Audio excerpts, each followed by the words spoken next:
The One Piece manga just revealed something about the world of One Piece and its history that will change how we see the story forever. Because as it turns out, Egghead Island, the island with the most insane technology on the entire planet, is not the island of the future after all. Instead, Vegapunk explains that his research lab is actually a place of the past. His technologies pale in comparison to the technological advancements made by the legendary ancient kingdom that was destroyed during the Void Century. And we see Luffy discovering what seems to be a gigantic ancient robot outside the lab. And so there are 5 incredibly important things that we can take away from all of this. Like the fact that we now know for certain that One Piece is a story taking place in a post-apocalyptical world, which is absolutely crazy. But where did Oda get the idea for this? This reveal feels a lot like the one in Attack on Titan, where you get fed one narrow perspective of what this world is like until you find out that nothing is what it seems. That is the exact same feeling I have here. Turns out, the world of One Piece as we know it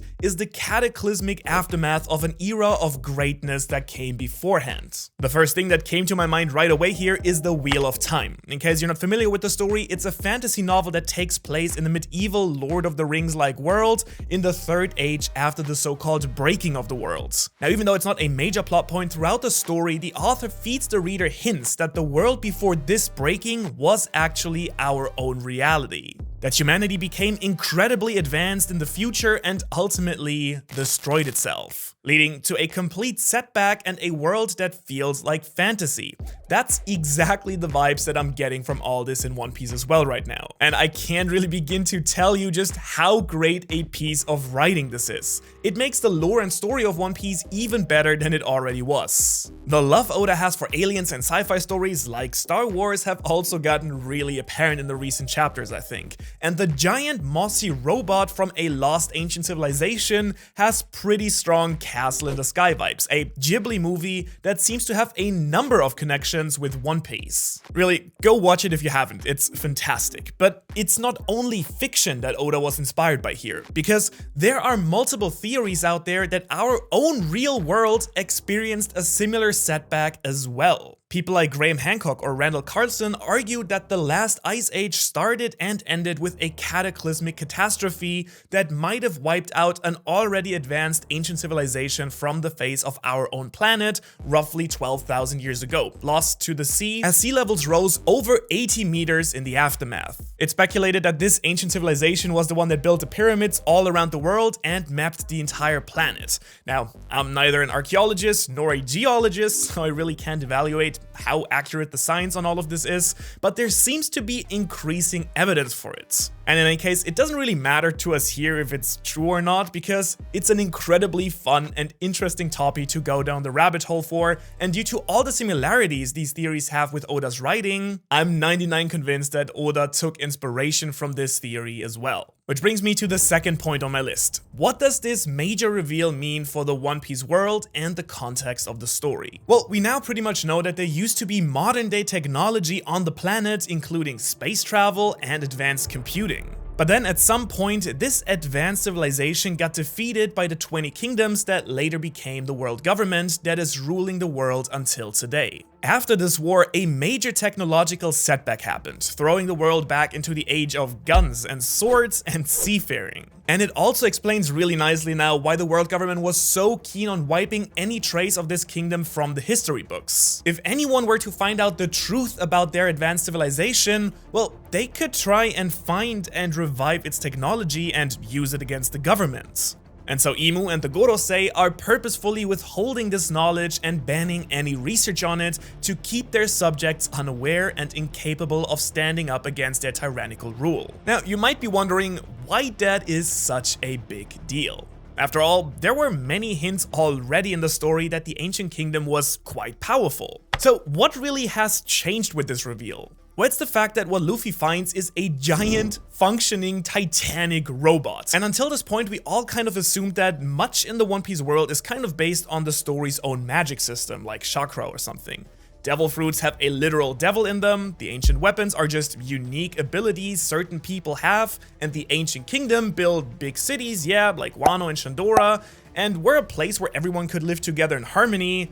but that's kind of it. Technology-wise, maybe similar to the level of ancient Greece or something like that if you want. But with this reveal that all of the fantastic technology that Oda has shown us in Vegapunk's lab so far, that all of that is not even on the same level as the ancient kingdom used to be, this tells us that we're talking Star Wars level civilization instead of ancient Rome here. And I think that's absolutely insane. It means that the entire power system in One Piece might very well be science. After all, as you know, science that is advanced enough does look like magic if you're unfamiliar with it. It means that devil fruits could simply be a technology and not some sort of power system. It also means that the ancient weapons, to me at least, suddenly become a much more terrifying and graspable threat as well. I mean, think Death Star, something that can destroy entire planets. I explained how much Oda loves Star Wars in the last chapter review, where he introduced a lightsaber into the story as well. Pluton being buried in the volcano under Wano could therefore be some apocalyptic giant machine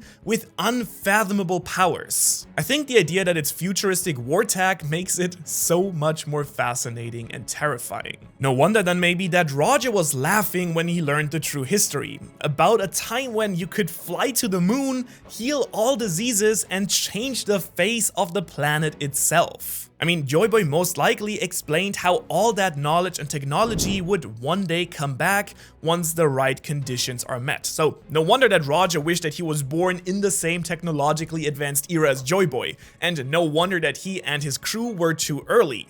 The knowledge and skills of this advanced civilization were lost and would only return at a certain point in the future. And it of course also really nicely explains why the world government and Imu have technology that no one else in the story has, like the ability to eradicate an entire freaking island. They got their hands on the pieces of technology that they wanted to secure for their own rule from their enemies. Which does beg the third question here. How in the world did a kingdom with this level of knowledge crumble in the first place? The only thing we know for a fact really about the end of the Void Century is that 20 countries gathered together to defeat the ancient kingdom. These countries would later on become the Celestial Dragons, who are secretly being ruled by the mysterious Imu. But if Joy Boy and Co were as powerful as they seem to have been, well, how did they lose? One explanation my new assistant here tells me is that just like any other empire in history, no matter how long it lasts, at some point it starts falling apart from the inside, like Numenor in Lord of the Rings. A country that got so wealthy and comfortable in their position that they just start having infighting and corruption gnawing away at its former glory. So maybe Imu and the 20 kings were actually allied with or part of the ancient kingdom and backstab Joy Boy like Caesar got, for example. Another option is that the kingdom wasn't the only country with advanced technology. Maybe the war was a conflict like we know it from Star Wars, where both sides have access to terrible and advanced weapons. Or there's of course also the Wheel of Time option, where the civilization becomes so advanced that they discover something that they shouldn't have. An external force even greater and more powerful than them. So maybe the devil or devil fruit technology was the thing that allowed the government to wage war on the kingdom. A new power to match Joy Boy's. And this would be a really nice explanation for Imu, someone who offered the Celestial Dragons his help while secretly taking the throne for himself, ruling from the shadows, where he's able to still rely on his own ancient technology, like the one that destroyed God Valley and Lulusia. Which means that for item number 4 in our list, we have to talk about all the things in the One Piece world that have hinted at technology capable of shaping an entire planet. Like the actual One Piece planet itself. Anyone who has seen the layout of the globe knows that the world of One Piece feels incredibly artificial. The Grand Line and the Red Line meet at a perfect 90-degree angle and thus split the world of One Piece into 4 equally sized regions overlooked by the ruling Celestial Dragons on top of the only continent in existence. The Red Line is impossible to cross since flying technology seems to be actively kept from emerging, while the Grand Line with its dangerous and unpredictable weather and currents and the windless calm belt around it guarded by the Sea Kings make it impossible to cross it by ship. And the rest of the world seems to have been flooded so that the only inhabitable places are islands. And this results in a population that can't form any larger groups or travel and learn about the world, which of course is designed to keep people from rising up against the government or learn about things the government doesn't want them to learn about. All these weird anomalies, like the existence of sky islands or the giant hole under Enies Lobby. We originally thought that it might have been devil fruits who shaped the world in this way, but now that we know just how advanced the ancient kingdom really was, it seems much more likely that actual technology or weaponry was used to terraform the planet into a place that is easy to rule and control. I mean, just think of Enel and his findings on the moon. The fact that he found the plans for an actual spaceship in Shandora and that he encountered space pirates were always really odd things. But now, all these things are suddenly closely tied to the Void Century. There's technology there and an army of robots on the moon that is powered by electricity. We have the giant Ark Noah, a ship big enough to carry an entire civilization, waiting to be used again, and as we know, the technology in One Piece overall is all over the place. On the one hand, you have spaceships and laser technology, while most people seem to be stuck in the 1700s, fighting with swords and cannons. Modern steel warships, while most people sail on wooden ones. Video live streaming, while the rest of the world is stuck with paper. And curiously enough, right, Gojo? Curiously enough, all this advanced technology seems to be monopolized by one faction. In case I didn't tell you, I have a new assistant, Gojo. So for number 5 on this list, we have to ask ourselves, what does this reveal mean for Vegapunk and the government? Well, one thing that the story so far, and the Egghead Island arc in particular, have made very clear is that Dr. Vegapunk doesn't seem to think very highly of himself. For instance, he describes Momo's devil fruit as a failure and is clearly not very impressed with his own work, calling it a place of the past. Now, I really don't think that anyone who can build stuff like that, like the things he has built, can be called anything but a genius. But it does seem like Vegapunk has been reverse engineering a lot of the major inventions he's credited with from technology from the Void Century, something that understandably does seem to really bother him. He seems to be kind of disappointed that he can't do what the people 800 years ago were capable of doing. I mean, even though Momo's fruit is a perfect copy of Kaido's, it's just that, a copy, not an actual new devil fruit. Based on the winged robots seen on the moon by Enel, it seems like the Seraphim and Pacifista were also based on ancient technology. I mean, they're based on the research that was conducted on Kuma and King, who both seem to be Lunarians, who were known as the gods who lived on the Red Line, possibly the original people of the ancient kingdom. The giant robots Vegapunk has built seem to be based on the giant one that Luffy has just found outside the laboratory. In other words, all the crazy stuff Vegapunk has built is just a fraction of what used to exist before. And it's also no surprise then that the government wants to take him out really badly right now. It really does seem like Vegapunk might know more about the true history and its powers than almost anyone else, making him the #1 threat to the government.